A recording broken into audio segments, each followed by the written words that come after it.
Hey, this is Dr. L. This is the latent TB versus active TB, a continuation of a video lecture on tuberculosis for my micro students. So there are a lot of terms for describing tuberculosis. Here are two, well actually three, that really matter.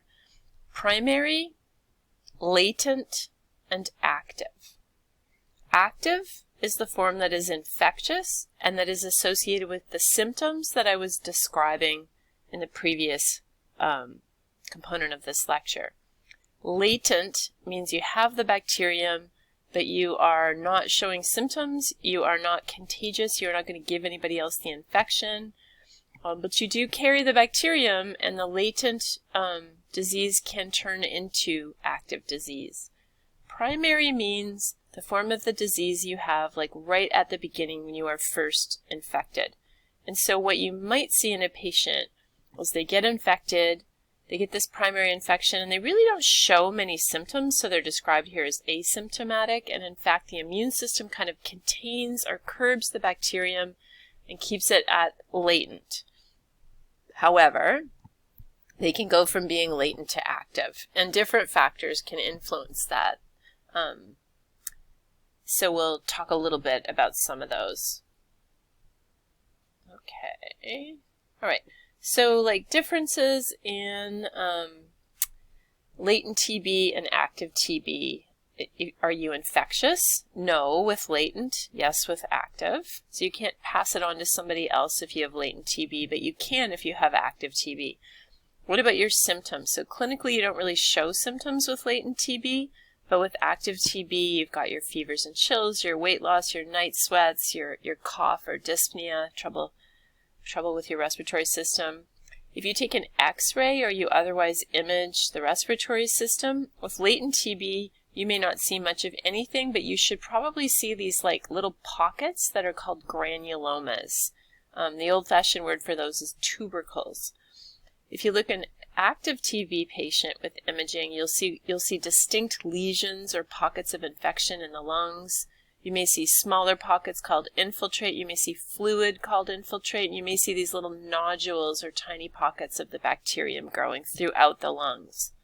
This could easily be misdiagnosed as just plain old pneumonia. And in the United States, where we don't have a lot of TB, it is unfortunately quite common for TB patients to be misdiagnosed initially, which delays their treatment and really adds to the burden of disease. So that's just something to know in the back of your mind.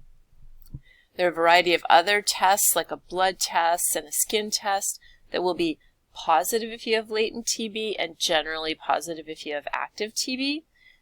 If you do a smear of the sputum or spit, from a patient's throat or mouth, it'll be negative in latent TB because they're not like coughing up bacteria into their respiratory fluid. So you won't see bacteria in there.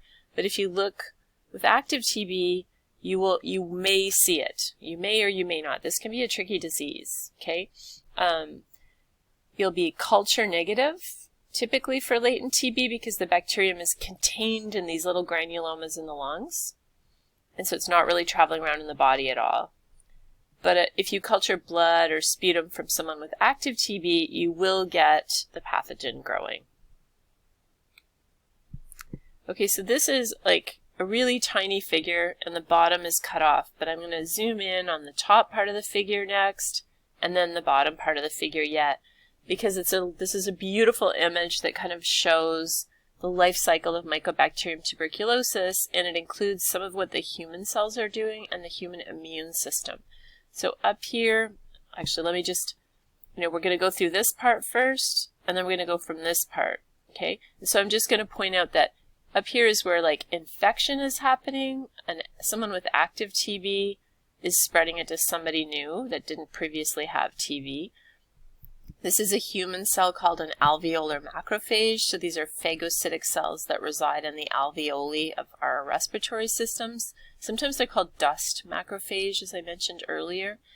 And sometimes, if you're like crazy lucky, and we don't even know the numbers on this, there is a clearance at this stage where the macrophage successfully phagocytose, eat, and destroy the bacterium. We do know that that happens, but we don't know how often. And it's definitely, I mean, we have a lot of TB on the planet, so it definitely isn't happening all that often. Okay. Instead, what will typically happen is we have the branch of the immune system called the innate immune system. So in our immune system, we have what is called innate immunity, and we have what is called adaptive immunity. Within adaptive immunity, we have B cell and T cell. So we have sort of two branches within that as well. Innate immune is like what you've got all the time. It's systems of chemicals, cells, and tissue that are always ready to combat invading microbes. Okay, and the macrophage are part of the innate immune response. They're human cells responsible for that. So the alveolar macrophage phagocytose, or kind of in crude terms, eat these bacteria, and then that sort of turns on or calls in other cells of the innate immune system. And so over here what we see are interstitial and recruited macrophage, so other macrophage, neutrophils, and dendritic cells. So neutrophils are specialized cells that are helpful, that are part of the human white blood cell count, and dendritic cells are phagocytic cells that are particularly good at then alerting the adaptive immune system. And we'll cover those in another video lecture and other content. So I'm just going to point out that alveolar macrophage followed by other macrophage, neutrophils, and dendritic cells will be activated. And if we look at this little cluster here, what we see is a bunch of the bacterial cells in red inside the macrophage, so they're intracellular pathogens, and then they're being surrounded by these other cells of the innate immune system that have been called in. So the body noticed that it had a pathogen, phagocytosed it, and then kind of surrounded it, okay? And that structure is important in tuberculosis. It's something that's going to be a characteristic thing, okay? Then what happens is the adaptive immune system turns on, and that means T cells and B cells are called in and the chemicals that they're associated with. So this little pocket or granule is now surrounded by other cells of the adaptive immune system, and what can happen then is these cells are able to contain the invaders, so control is established, and then that's when we move into latent infection. More on that in a moment, okay? If the adaptive immune system isn't able to further wall off that pocket of infection, then what happens is this pathway where we switch over into what is called progressive primary disease. Your patient gets sicker, or you get sicker if you are the patient, right?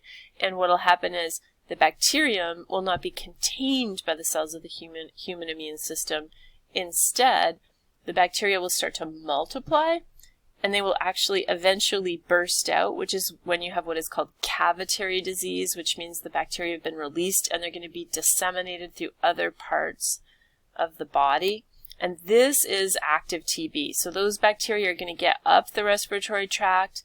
When the patient coughs or breathes or sings, they're going to sort of spit out droplets, and then they are infectious and can transmit it to others.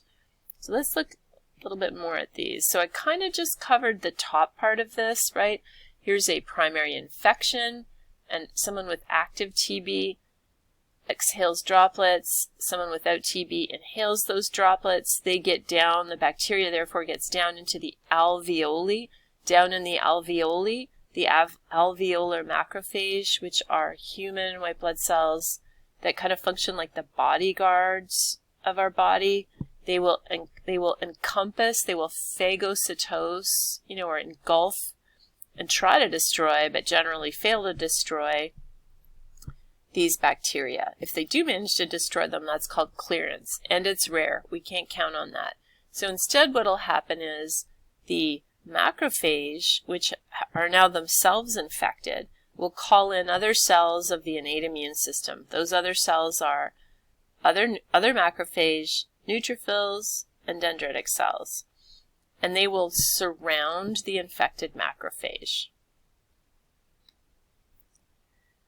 Once they surround those infected macrophage cells, they will call in the adaptive immune system. So they'll go off and they'll say, hey T cells, hey B cells, we've got a problem over here. You need to come in and you need to help us clear this infection. And the T cells and the B cells will come in and they will surround that little granuloma, and they will do their best to contain this pocket of infection. They'll essentially wall it off from the rest of the body. If they're successful in doing that, you can have a few outcomes. So what can happen is the patient can just sort of keep the bacteria contained, in which case the bacteria are dormant, but still there, still part of a latent infection. Rarely, the bacteria actually kind of give up and die, and the whole granuloma structure, which is what this little pocket's called, will just become calcified. It becomes like a little tiny scar almost in the lungs, but it's a calcified scar, and then it eventually will get cleared, although you will see this structure on x-rays for many, many years after.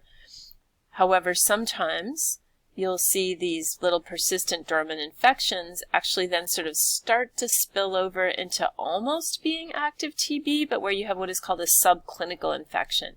The little pocket, the little granuloma gets a bit bigger, there are more bacteria in there, and they're having to call in more and more cells from the adaptive immune system, and so this requires a lot of energy. You won't generally see symptoms in the patient when that's happening, but it is using up a lot of the patient's energy. And in this case, these people are like, if there isn't an intervention, if antibiotics don't come along, if they're not helped, if they don't receive therapy, this will spill over into becoming active TB.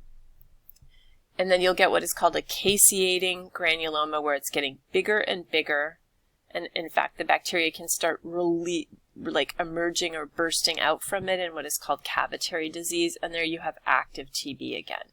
So you can go from that primary infection, which is what we're seeing over here on the right side of the figure, into latent disease, back to active disease, and so on.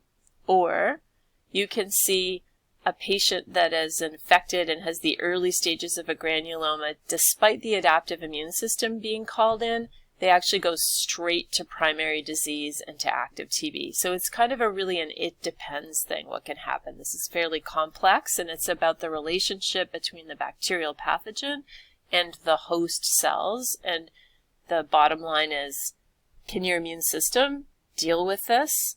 Can it contain it? Could it possibly, if you're really lucky, clear it? Or is the bacterium going to overwhelm the immune response and then you spill over into active TB? And that will depend on many different human host factors. So what will it be? Like, will you have latent TB or will you have active TB? So babies are, particularly at risk, the elderly, people with HIV, people undergoing cancer treatment, people that take drugs to suppress the immune system because maybe they have an autoimmune disorder. All of these people are at very high risk for developing active TB if they become infected with this pathogen. It's estimated that 5 to 15% of patients with latent TB infection will reactivate during their lifetime. So you might go from active to latent and then back again. So like maybe your conditions change, like maybe you catch HIV, or maybe you develop another disease, or you simply age and then your TB comes back out. If you treat latent TB aggressively, there's a 60 to 90% cure rate, so it is not always curable.